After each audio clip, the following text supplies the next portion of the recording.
to all right, recording in progress. So we'll probably be posting this to our public pages, or for anybody who said they weren't able to attend but wanted an opportunity to learn a little bit more about NLC. And so panelists, your questions are going to be hugely helpful because you've all gone through really different phases of the iterations of NLC New Hampshire. And I think that that's a pretty incredible thing that you'll all be able to speak to differently. But we're not going to start there quite yet. I'm really curious to know how each of you found out about NLC and if there was one or two things that influenced you that made you decide to apply back in the summer before the applications for your cohort were due. And I'll let you all popcorn one to another. I'll go first. Zach Sheehan is one of my good friends and coworkers, and he kind of pushed me to apply. He was the former chapter co-director with Sierran, and yeah, I applied because I just wanted a deeper sense of community in New Hampshire. I work in politics, but I wanted to kind of meet folks in progressive spaces that weren't necessarily just centered in politics, and it's safe to say that I have. So there you go. I have a similar experience to Rachel's, I think. Very own Dan Gannon here on this call told me about NLC. And I also was just looking for a community and like to gain confidence in myself and like feel confident in being able to stand up for my values. And that is definitely something I think that I got. And I'm still part of that community, which is awesome. It didn't just end.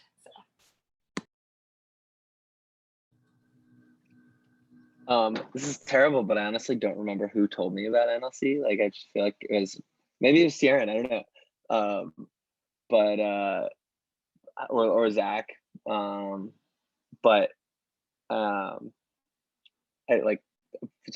friend who had done it said, hey, you should check this thing out. And I did, and kind of similar to Kat and Rachel, what you said is, I wanted to meet more interesting and smart and engaged people in New Hampshire who cared about the things I cared about and wanted to make friends, and kind of wanted to, I found myself like around political people a lot, which is great. But I wanted to kind of diversify the conversations I was having and the types of ideas I was hearing about, and then kind of looked at the program, and it seemed like there would be interesting content too, and it's not a huge time commitment. Also, like it's significant, but it's not like it's going to dominate your life. Like it was pretty easy to like pull off a weekend a month with what I was doing at the time. So it was kind of a no-brainer, and then it was great. Awesome, thanks everybody. I think that it's interesting that despite the fact that you all come from pretty substantially different professional backgrounds, that there are some similar things that drove you to originally consider the program. And Ben, if it was Sierran, I think she has a reputation for getting almost half the class probably through NLC at one point or another. Sierran nominated me to join as well. So endlessly grateful to her for the personal and professional growth. I think that another really good element to think about for folks who are considering applying to NLC is all of the different learning opportunities that they have throughout the Institute. And, I'll cover those, and Rachel and Sierran could certainly cover those pretty thoroughly as well. But for Callie and Ronald and Molly to know, each month, Ben referenced, a weekend-long commitment per month, starting in January and running through May, with a graduation ceremony in June, has a thematic training element to it. So you'll learn different skills that are really important regardless of your professional and your personal interests. They really do apply to pretty much anything, which is excellent. So I guess panelists, what I'd love to hear a bit from you about is there one lesson that you remember really being like incredibly excited for? And was there anything that you felt apprehensive about that you're glad that you went through as a part of that experience as well? I can go first this time. I think the most exciting or like an interesting one was Karen Hicks's like what is a campaign overview. It was like this, I mean, she's brilliant, and it was a fascinating like discussion on like kind of breakdown of what a campaign is. So that was one of my favorite. I mean, they were all great, but that was one of my favorites. And then the first weekend was like, I don't think I knew to be apprehensive about it, but like it was intense, you know, and it was a lot, but it was also really important. And I think we kind of all grew together, and it set the tone for a really kind of intimate and personal experience through NLC, even kind of with the lens of professional development. Kind of helped everybody be themselves for the rest of the for the next several months. So.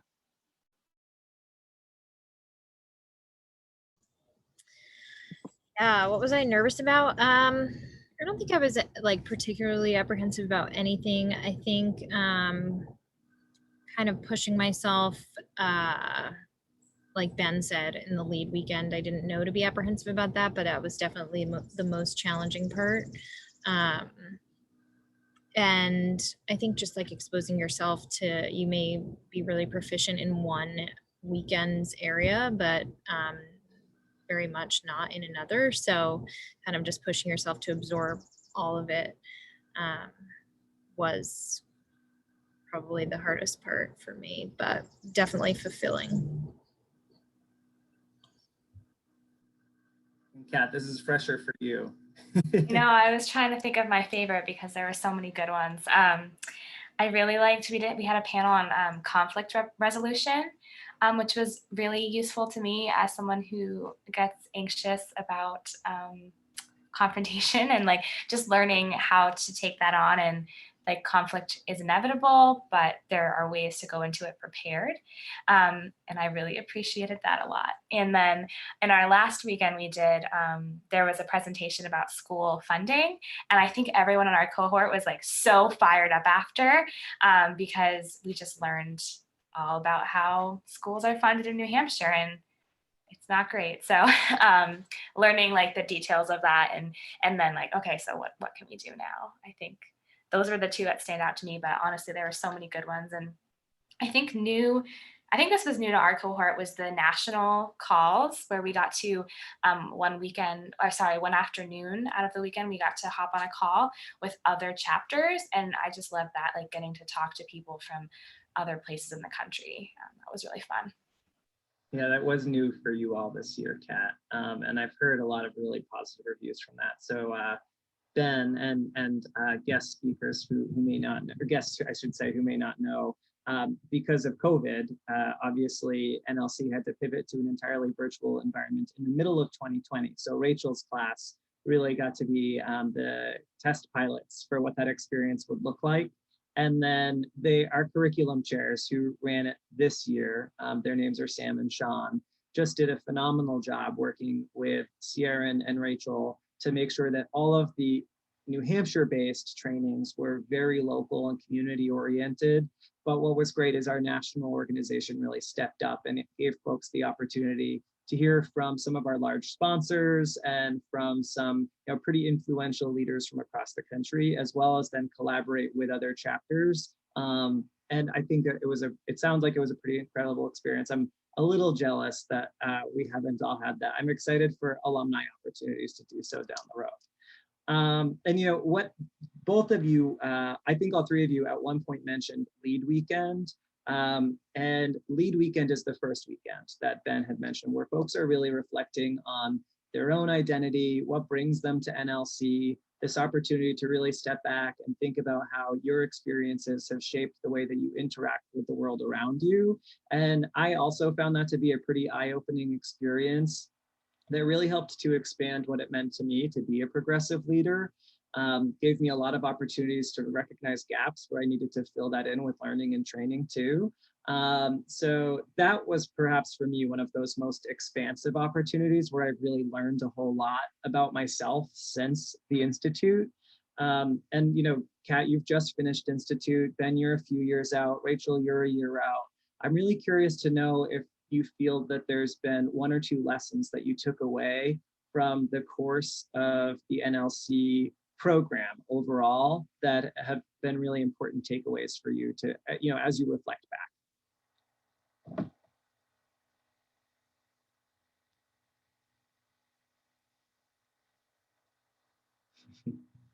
I'll go first. I think an important one is definitely the importance of kind of a community of progressive people outside of your job. Like I've said that earlier, but I think it's just really important to kind of foster that, because you need a way to recharge on these issues, because it can get really, I mean, the past couple of years, it's especially been awfully depressing to be a progressive in this country at times. And so I think,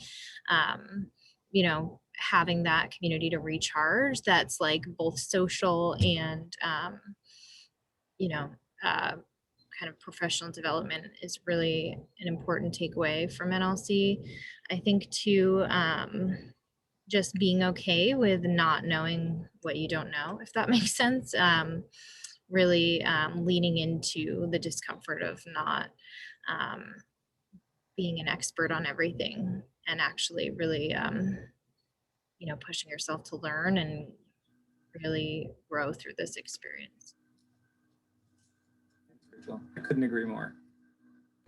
Yeah, I was thinking about that too, like being okay with feeling uncomfortable. And like, for me, I think I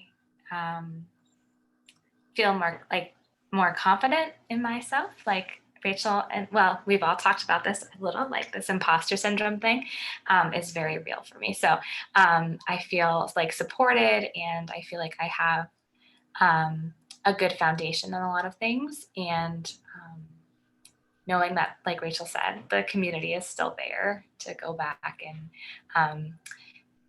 get support when things are like, when I don't know something, or when I'm feeling like I just had a really hard conversation with someone who didn't disagree with, who didn't agree with me or something like that. Yeah, those have been really valuable. And like the goal setting was a big part of the lead weekend. And I really liked that. And then our last weekend, we got to look back at our goals and see like what had changed, were things the same, what we wanted to do moving forward. And I thought that was really valuable. And I like to have something that I'm working towards, and like make a list and check things off. So yeah. That's awesome.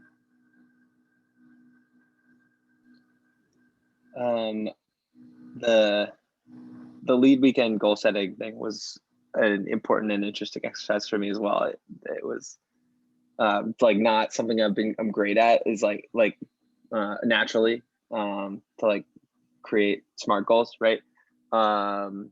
And specifically the one exercise to like write one page about where you want to be in 10 years. I still think about that sometimes, like I kind of have, you always think about like, all right, what am I going to do with my career, right? But this was a very specific, like holistic look at it, like basically wrote about myself, what my commute would be like, and like the before, during, and after of that commute. And I still think about that. And now, and just like at the time, I'm not totally sure that that's really what I want, but even just the framework of thinking about it that way was really helpful. So that, and then the other thing that I think is worth saying is I think NLC challenged me to practice like kind of moving slowly and like listening, and I think it was an opportunity to sometimes fail and sometimes succeed, to like kind of take a breath and listen and move slow and see what's coming in, because sometimes I can be a pretty fast moving guy. So that was an interesting kind of like skill set to practice. I love that. I love what each of you have said. And because Ben and I were in the same class, Ben, I remember your reflection. You share your reflections at the end of that weekend. And I remember Ben specifically, and I remember most of the people in my cohort, because frankly, we grew a lot together over the course of just that one weekend. And just to, what Ben and Kat and Rachel have all said, I think that you spend a lot of time in LC really focused on, what it would mean for you, not specifically in 10 years for your commute, but what it is that you need in your life to be a happy and fulfilled individual, while also setting out those goals to be a leader within a progressive community. And, where do those two things intersect? And, identifying barriers or gaps that you need to take steps toward in place towards filling those gaps or overcoming the barriers towards it. I could get a little sappy and poetic, but just because Ben was in my cohort, like I learned so much from Ben. And it's interesting thinking about some of those experiences that you talk about, Ben, because I have learned slowness from you. And I have a lot of good book recommendations that Ben made around mindfulness that I've used pretty regularly that are sitting on my desk in the other room, actually. So that's great. Something that each of It's mutual. Yeah. Something that each of you have kind of started to touch on are, what those professional interests are and maybe how they've shaped and changed over the course of the years, not just through NLC, but it makes me think about the Capstone Project. So for folks who haven't heard about the Capstone Project before, there is a goal that you start thinking about when you submit your application for NLC. Does not have to be refined. You do not have to have SMART goals in place or, a business proposal ready, but you start thinking about what those issues are that really matter most to you and where you want to see yourself as a leader. And then you work within your cohort and with the leaders and the board members to really develop a plan towards starting to accomplish some of those goals. And those can be incredibly large and lofty goals. People have run for office and started nonprofits and done some pretty incredible grant writing, really meaningful and incredible things. And sometimes they are smaller goals that are no less meaningful, honestly. It depends on what people's personal goals are. I did like a field trip with an after school program to bring kids out into farms and ended up deciding that I wanted to go into doctoral work so that way I could more effectively pursue policy for education. But again, I promise I won't be the rambler here. I'm really curious to know from our panelists, can you briefly retell what your capstone project was? And if it still has a life, that would be a great update. But if it has morphed into some new goals, I'd love to hear about that too. I can go first because my capstone is not completed yet. So this was one thing where at the beginning, we're like, oh, okay, we're going to do a capstone. And I think a lot of us, including me, were like, oh no, 6 months, but it's not, it's still going. I'm still working on it, so it's okay. But my capstone is to set up like a little early literacy center in a local laundromat with picture books and early literacy games. And the idea is that kids who don't have access to books or other literacy materials could access that at the laundromat where they already are with their caregivers. So I'm really excited about it. I've gotten all the materials and I've put together some not lesson plans, but activities and things. I've just been having a hard time contacting the actual laundromat owners. So I'm still working on that. But I'm very excited about it. And hopefully my goal is to have one installed by the end of the summer is my goal. And if it goes well, I would love to do more. So yeah, that's my capstone. I just love that, Kat. It's so cool.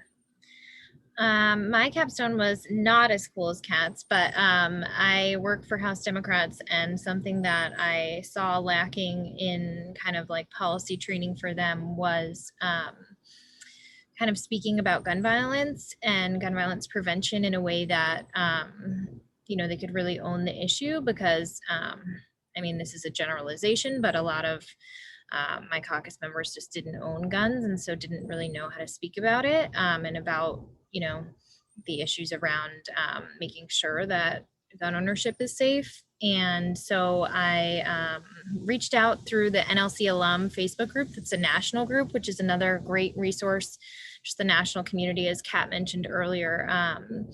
But there's just so many people throughout the country that have been through the same thing you have gone through and can be a resource for you. So I reached out in there to say, hey, I'd like to get a speaker or a couple of speakers who are really proficient at this to come and talk to how STEMs in New Hampshire. And the amount of people that reached out to me was honestly wild, like very quickly in the Facebook group.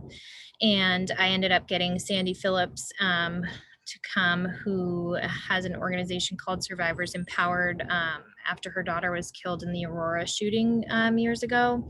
And she's done a lot of work with President Obama and others on gun violence prevention. And she came virtually because it was still during the pandemic, but it worked out for us, for her to be able to do that, and spoke with us for like 2 hours and kind of gave a lot of good points and considerations for our caucus to think about. And it was great. So I mean, that's an issue that I care about, and I wanted to just have a solid goal with it. It's not something that, you know, I had to do through work, or it's just kind of an extracurricular project, but it was a different example of a capstone too.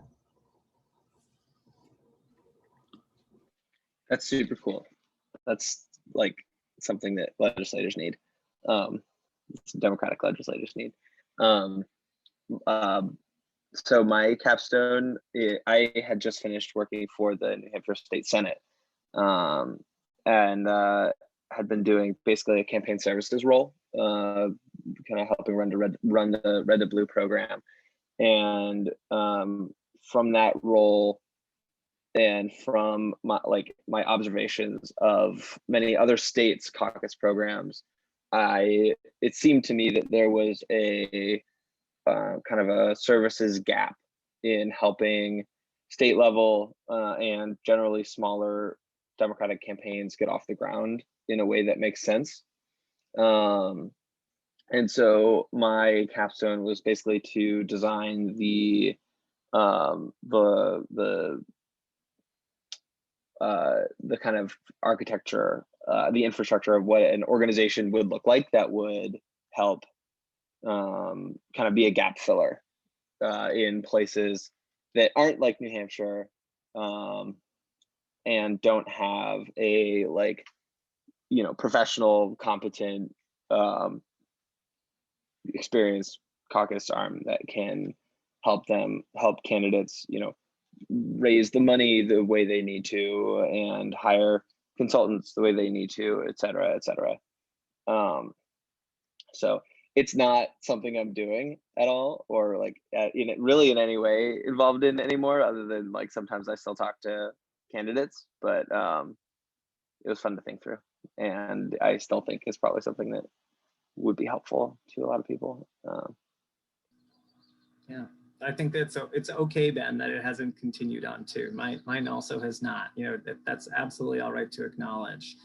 Some people have done things that I think will be lifelong work. That may be Kat and Rachel's potentially. But I also think that, one-offs can be equally important. And I bet that even though you're not pursuing it actively, you learned a lot about that process along the way. It will make you more successful when you work towards similar goals in the future. So I am going to do another pivot, because you all keep reminding me of things that I want to discuss, and being mindful of time and wanting to give folks opportunities to ask questions. I'm curious to know, based on those projects, but not necessarily, and based on the cohort, but not necessarily just the cohort, you had these goals, and at the end of your institute, you were each paired with a mentor. And a mentorship for folks who are listening is much like a pick your own adventure. So there are folks who have very, very engaged mentors who they've been working with now for years. And then there are mentors who we work with, sometimes only for a couple of emails, but they're all there to help us accomplish a certain set of goals. And a part of the NLC fellowship is that we work to line you up with mentors. So if you apply, if you're selected and you go through this process, we will place you with a mentor based on some of those interests and ambitions that you have. And you are all obviously, again, because you're in different cohorts, kind of in different life cycles of what that relationship might look like or did look like. Do any of you want to share a little bit about that? Sure, yeah. My mentor is someone who I was already kind of friends with, but we were colleagues at one point, and she was a lot more advanced in her career than I was, but we never really, you know, interfaced in that way. So it was nice to like have that kind of excuse, I guess, to talk about this. But Dan actually paired me with her, Sarah Persicino, who worked in the Senate, state Senate for a long time, and a million other places. But it's been really nice to kind of have an excuse to really dive deeper into kind of my goals and not just in the kind of collegial relationship we used to have. So she's been great. We talk all the time. She's such a huge support. And yeah, I'm really grateful to have a mentor. Kind of like a forced friendship, I think, that a lot of people need. So Absolutely. So my mentor, I actually went up to him and asked him if he would be my mentor. And this is silly, but at the time I thought he was several years older than he is. And it is actually in. We're like the same age, you know. And so, but I thought he was like 4 years older or something. And he was like, I don't know, man. I got to think about it. I got to see if it's appropriate or if it's right, you know, whatever. You know, I was like, oh man, is Zach gonna let me be his mentee? You know, and then he did, and we're friends. You know, like he's been really helpful, and like, you know, he did the mentor job well and gave me advice and helped me with the things I needed help on. But like now we're friends. He's cool. We talk about books and like, you know, would hang out if I were in New Hampshire. So, but that was kind of I thought it was like amusing, and now I look back, I'm like, I think that's kind of funny. I didn't know you went rogue but I'm and grateful found for your it. own. I did do that. Let me tell you, it was actually awesome because I was the mentor co-chair at that point, and it just made my life a lot easier. It was like one check, like, Zach, you got this, and that was it. It was great. And it was very nice to see you two connect, I thought. Yeah, I'm glad that it happened that way. So I just got paired with my mentor, and we've connected over email. We're going to meet in July. So we haven't actually met in person yet, but we have plans to. And so I don't have much to say about this other than I think that the board and Dan did a really good job pairing everyone from who I've talked to. And from my experience, I think even having not met my mentor yet, it seems like we have a lot of things in common and similar goals. So I'm looking forward to meeting next month. Awesome, Kat. And, you know, I love that you each have slightly different stories about what that experience is like. I you know, I had mentioned it was pick your own. And we really do have folks who have, you know, exchanged a few emails, and that was exactly what they needed from their mentor, and they set them on the right track for their next professional endeavors. And then we have folks, you know, like Rachel, who have a really, and Ben, who have really good camaraderie with their mentors. And we do have some folks, I don't want to, you know, if you're thinking about applying, which I hope you all are, definitely biased on that, I won't hide it.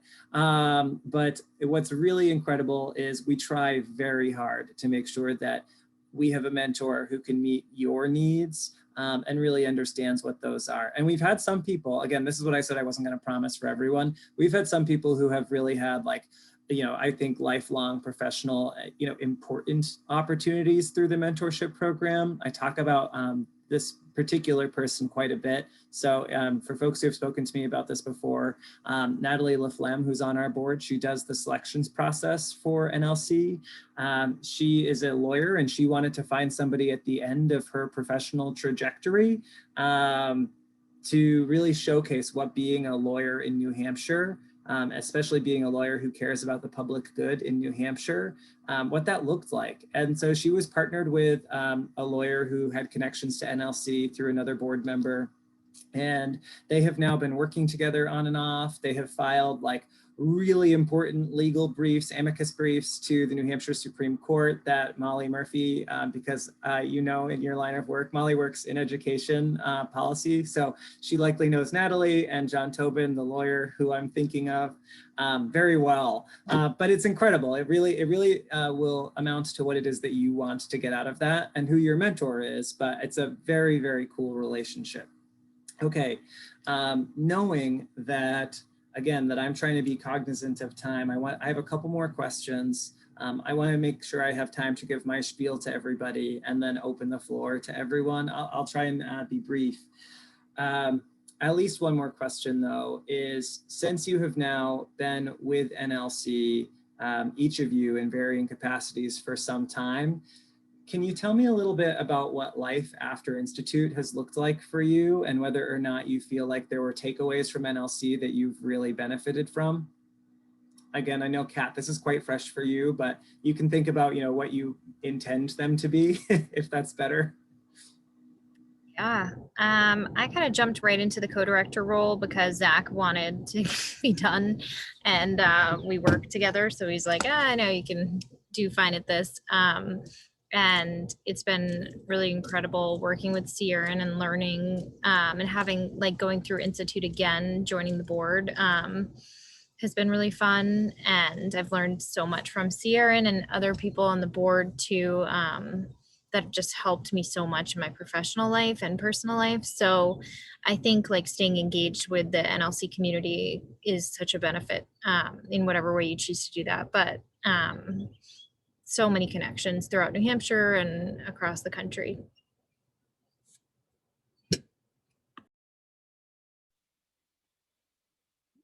So one relevant thing is I changed jobs kind of at the end of NLC and was working on a presidential primary and ended up, like, I don't know, 6 months later, hiring somebody who had been in my cohort to work with me. And like we were friends and I knew he was competent and would do, you know, a good job. And so it was like easy.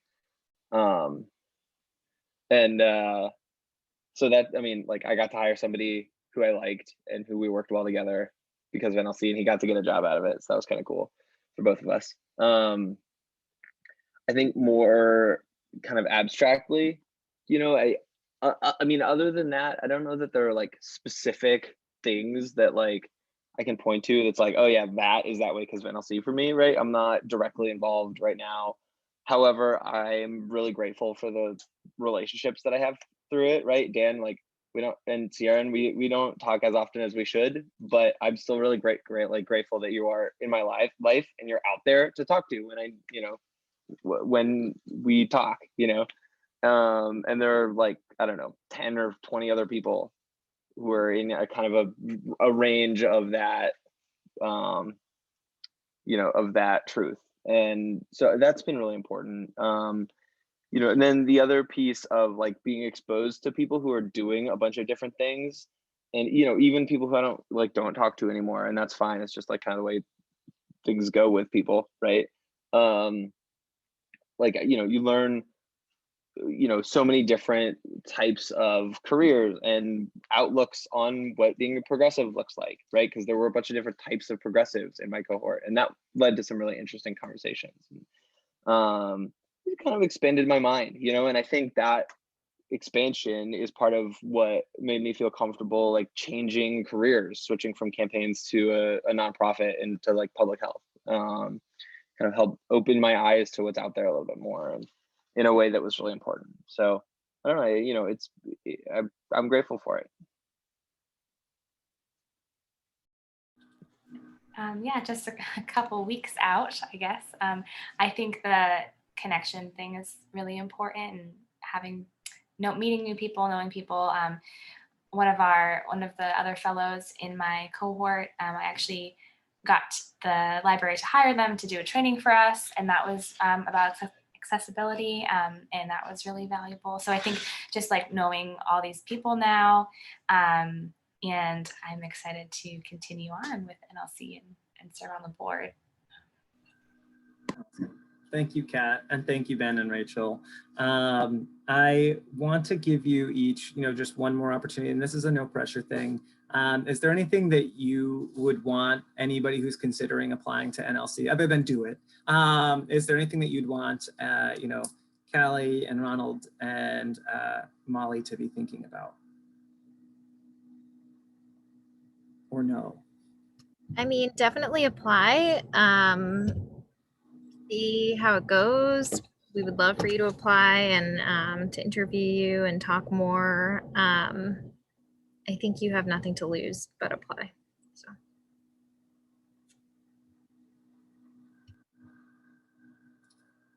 All right, good folks. Kat and Ben, if you've got something, that's fine.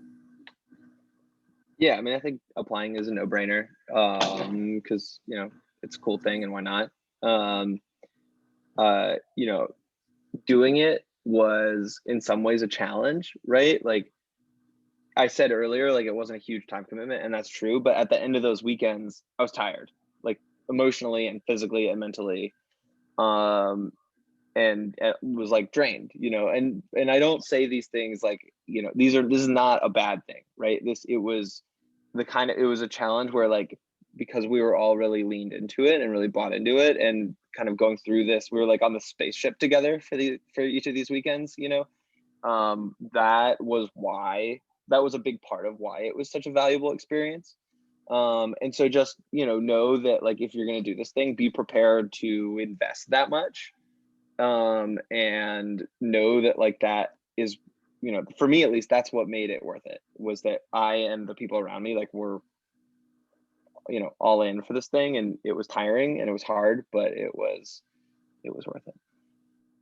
Thanks, Ben. Thanks, Rachel. I think that this will be a good segue into my natural spiel.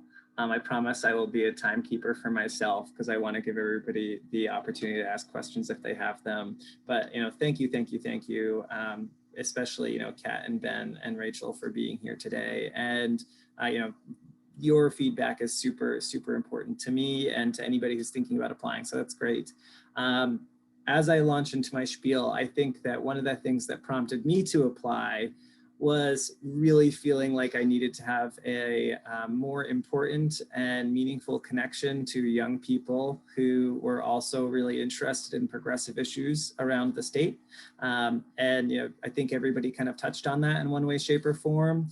I know Molly was relocating to New Hampshire recently, and Callie, it sounds like you may have some experience here, having been to UNH and having friends in the area, but I think it's a whole different ballgame to have a group of professionals who are from all different walks of life and industries who are really, deeply passionate about furthering the causes that they're interested in and knowledgeable about as leaders, and then also forming bonds and friendships with those people. And whether you stay in touch with 10 or 20 of those folks, it is incredible having a network of folks that you can call on for that expertise when you need it.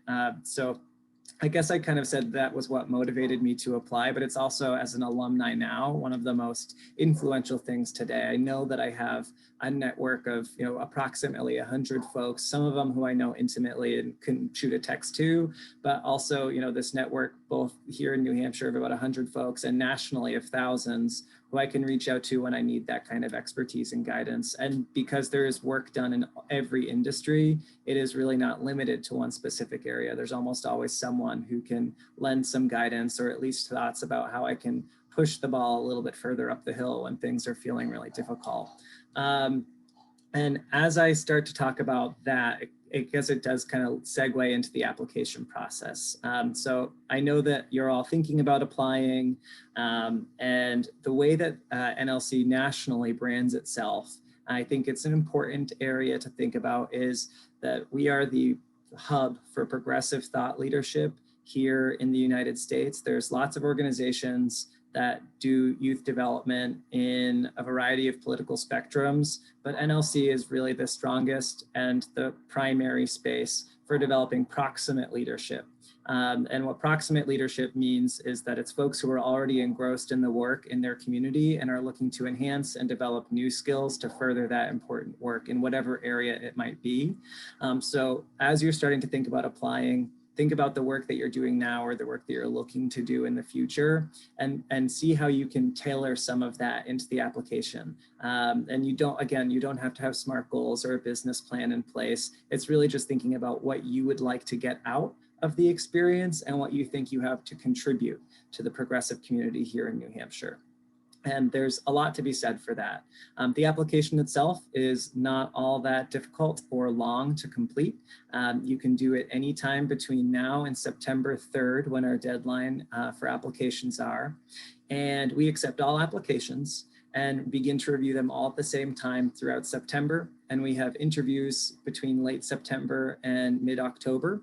And then we let everyone here in New Hampshire know who we've selected by the end of October or early November. And those are rough timeframes, but we tend to stick to them pretty closely. So those are what I would expect you all to kind of have in the back of your mind. What happens during the interview process for folks who are selected for interviews after applying is you'll meet with alumni and with board members and with friends of NLC who are leaders in progressive spaces in their own rights, really, asking you a bit more about, again, what interests you, how you learned about NLC and what it is that you want to do moving forward with the skills that you could develop here. And I'll say that I was one of those people. If you do have very specific goals, you should share them. I was one of those people who had more ambiguous goals. I knew I was passionate about equitable access to education.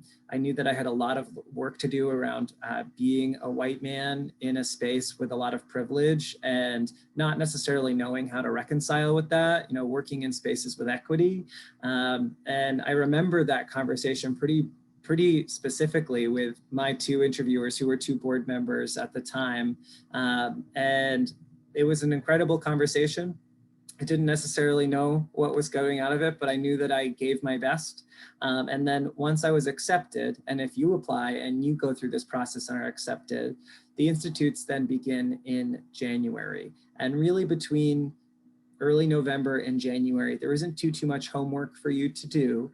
What we do ask, because NLC functions on a pay it forward model, is that folks put down a $200 refundable deposit, fully refundable. And the reason that I mention this now is because that pay it forward model focuses on a fundraising component during the fellowship, where you will work to raise funds for this chapter that comes after you and chapters around the country. And we distribute that money to make sure that every chapter around the country is really well supported and situated. NLC New Hampshire does an excellent job fundraising each year.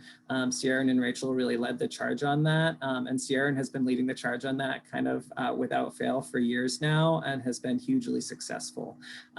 It's also something that people can be a little uncomfortable with. So I say that not our funding model, fundraising. And fundraising is a huge theme that we focus on to make sure that people do feel more comfortable with it by the end of that practice. And I think what's really inspiring about the process is understanding that when you put that $200 deposit down, it's only that inexpensive and it's only refundable because the cohort before you did the exact same thing to make sure that you and your cohort were taken care of. In total, the cost of training is between $1,500 and $1,700 for the Institute. So it's a really good value. And if at the end of the day, you feel that you are in a better place and you're in a financial position where you can donate that $200 toward the fundraiser, you of course can, but you do not need to. I like to try and make sure that everybody really understands how our cost model works, because I think it's a pretty great value. And I don't say bang for your buck, but it's pretty impressive. And our curriculum chairs, who I mentioned, were doing the curriculum for New Hampshire this year. There will be slightly different folks working on it next year, but they just do an incredible job. They spend all year prepping to make sure that each weekend institute is incredibly well facilitated. And the co-directors, who are Rachel and Sierra this year, and they will be Rachel and Sierra next year, they spend pretty much every day working to make sure that everything is really seamless. Doing a really, really excellent job. Super dedicated team on the board that we have. I have obviously mentioned a little, and you have all now heard a bunch about how there are different themes throughout each month. But effectively, the time commitment for the NLC Institute is 1 full weekend per month.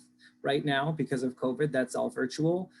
There is conversation nationally around whether or not that will be in person for the 2022 cohort. But right now we're planning everything to be virtual just for safety and for precautions. And the board and the national organization will make a call for that later on in the year.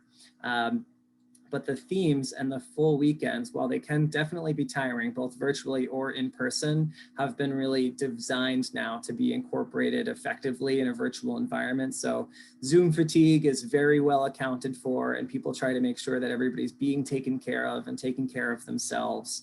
The weekends are still very high impact. And I have to be honest, I think that Kat's cohort this time around, that has been fully virtual the entire time, has had perhaps like one of the closest cohorts I have been able to bear witness to in the last few years I've been involved with NLC. I don't know if that's because of your virtual or there's some secret sauce in the cohort, but it was a really beautiful thing to see. Those themes are covered individually each week. Lead weekend being the first one, where I mentioned you focus on DEI and your own identity work and reflection as a cohort. There are other than subsequent weekends where you learn about social media and messaging, where you learn about marketing, campaign finance and fundraising. You learn about a number of other issues that are related to important policy matters here in New Hampshire and nationally.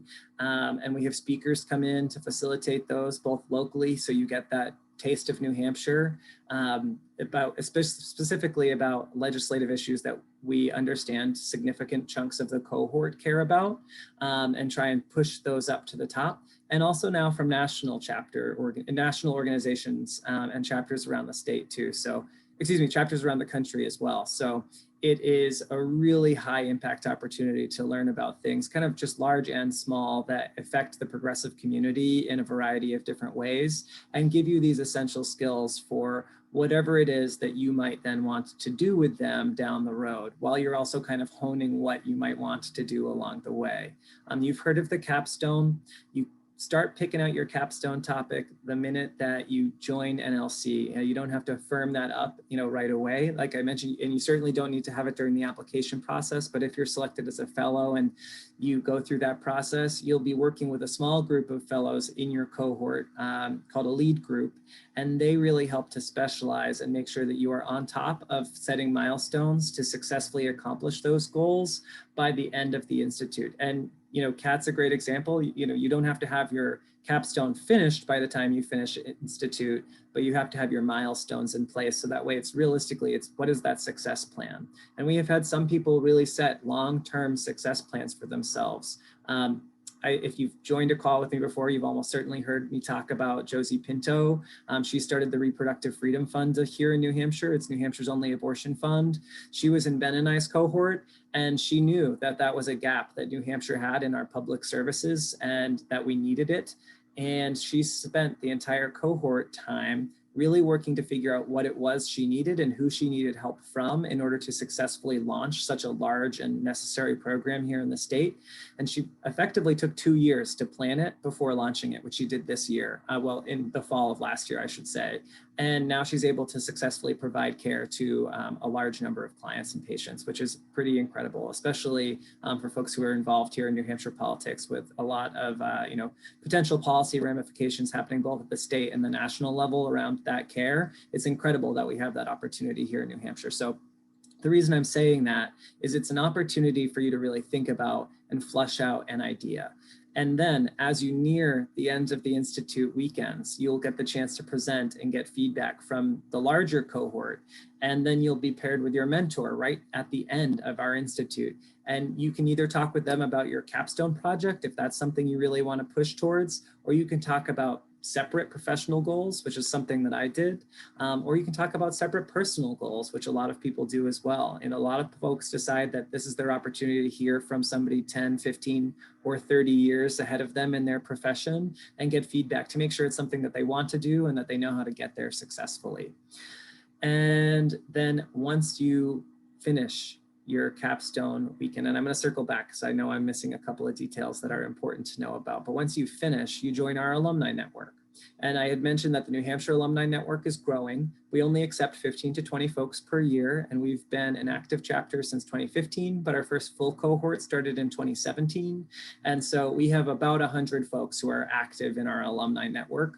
And that national network is also hugely helpful. Folks are posting job opportunities, they're posting research opportunities on a regular and ongoing basis, which is just, a phenomenal thing for, folks to be able to latch onto.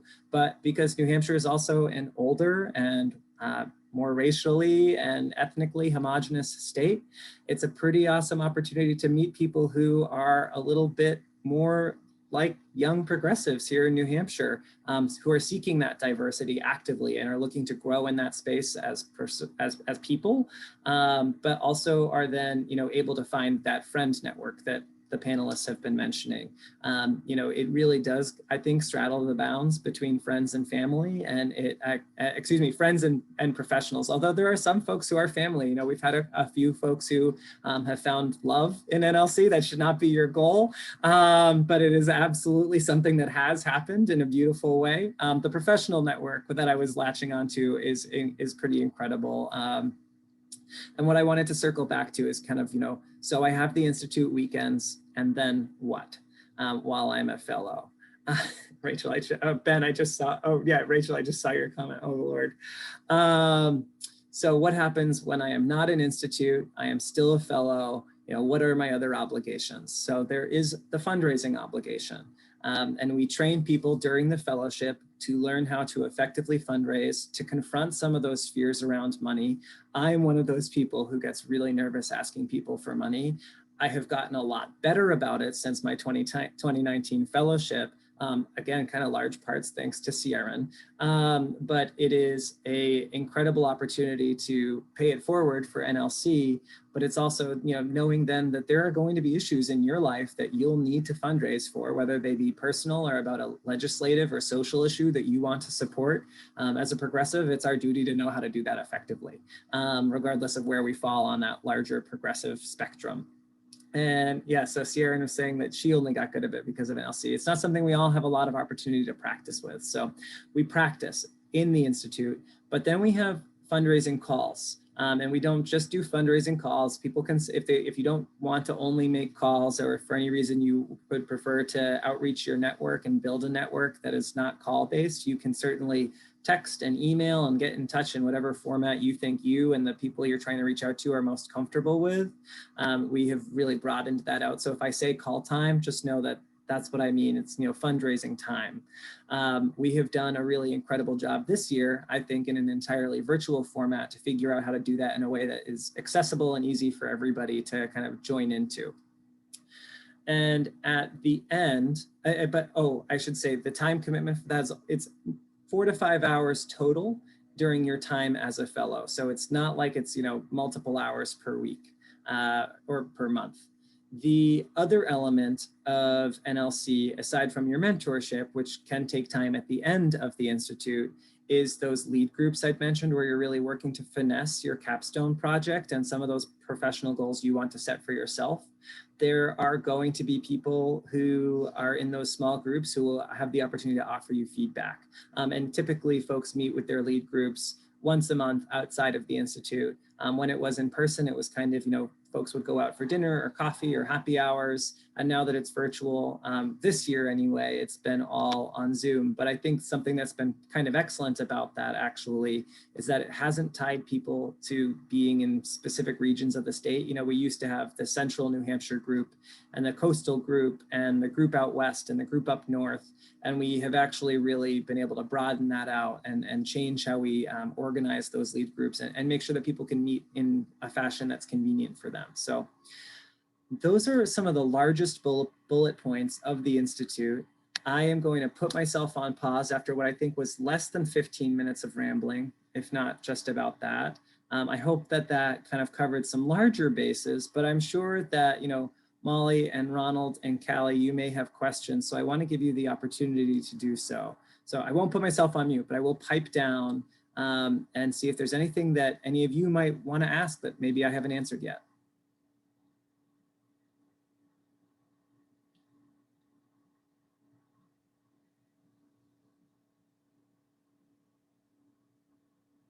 something that I learned from NLC was that silence can be powerful. So I'll give it like 30 seconds of silence so you can focus and see if there's anything you need.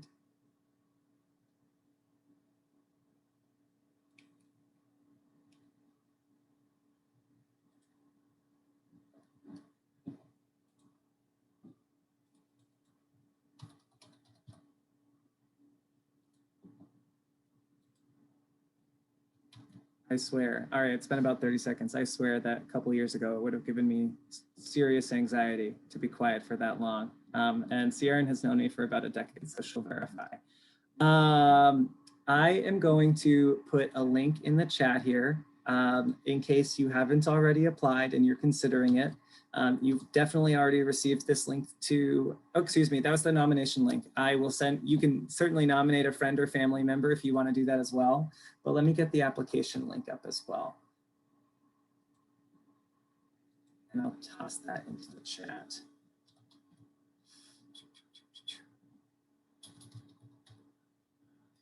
Here we go. One more second. So this is the link to apply if you want to jump right in. And I had mentioned, and I'm going to thank Molly Murphy, who is on the call, just to thank you, Molly, for asking for the questions for the application process. There are all of the questions in advance for you to review on this site, so you can feel free to check that out. I won't keep anybody longer than they need to be if you're all feeling good and well informed. I am going to ask one question before we go, is are any of the three of you thinking about applying? And you don't have to come off the call, but you can give me a thumbs up if you want to do that.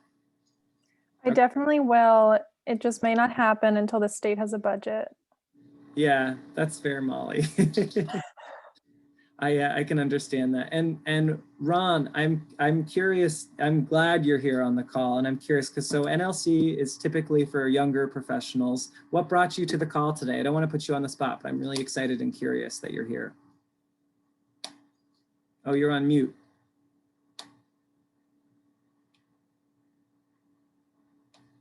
I think I can unmute you. I can't unmute you. I can ask to unmute you, if that helps. There we go. There we I go. was just curious what NLC is doing. I've done, I have a master's degree in ministry and a BA in community organizing. So I was just curious what you all were doing. I did a Vista year. I've done volunteer years. I do community organizing still, Well, even though I'm disabled. yeah. So like tomorrow, I'm involved with a demonstration against ICE, and then going over to our senators and representative office in Manchester. I think that's incredible. I'm glad again that you attended. And you know, one of the things that I don't think I perhaps highlighted heavily, so this just reminds me, is you know, we're really focused on bringing in all different forms of diversity. So if you're involved in a faith community and you have young progressives in your life you'd like to nominate, feel free to. And I might have. Yeah. Have. We're actively seeking folks from all different walks of life to make sure that we have a really robust cohort. So I'm really glad that you attended, and you know, please spread the word. We're trying to make sure that we're doing the good work and supporting the work of folks like yourself. Thank you. Yeah, like I'm involved with Democratic Socialists, Poor People's Campaign, Interstate Organizing Project, among other groups. That's awesome. I keep myself busy even though I'm disabled. It sounds like you do. My doctor thinks I'm nuts. What was that? My doctor thinks I'm nuts because I'm like involved with like 7 groups. Well, I think you're preaching to the choir of people who are involved in a lot of groups here, so we can commiserate with you for sure. And you know, I think I'm proud of what you guys are doing. Oh, well, thank you. I really appreciate that. You know, and like I said, you know, even though we are not partisan, we don't affiliate with any particular group, we absolutely support the work. It sounds like for a lot of the kinds of legislative issues and that you're advocating for yourself. So Yep. please keep us in mind, and don't be a stranger. You know, these events are public, so you're more than welcome. I know. And whenever you'd like. And Molly and Callie, the same goes for you. If you want to bring friends and attend a second, we have different speakers who are attending next week. And Rachel and Ciaran will almost certainly be here as well with me, but we'll have different guest panelists coming, and we will from there then go on to do a bunch of different themes throughout the summer and make sure that everybody has opportunities to ask questions moving forward. And I think that also everybody who was invited today has my cell phone number and my email, so I accept calls, texts, and emails. I'm not averse to any of it. All right. That said, I think I can let folks go, and it's strange that it's an evening session to say I'll give you back more of your time. Like, to go wind down your evenings. Thank you so much for joining with me today, and thanks again to our panelists. It means a lot to me and to potential applicants that you were here. Without being too sappy, I love all you guys, and I appreciate everyone here. So take care, have a good day, and I'll talk to you all soon. Thank you, everyone. Thank you. Bye.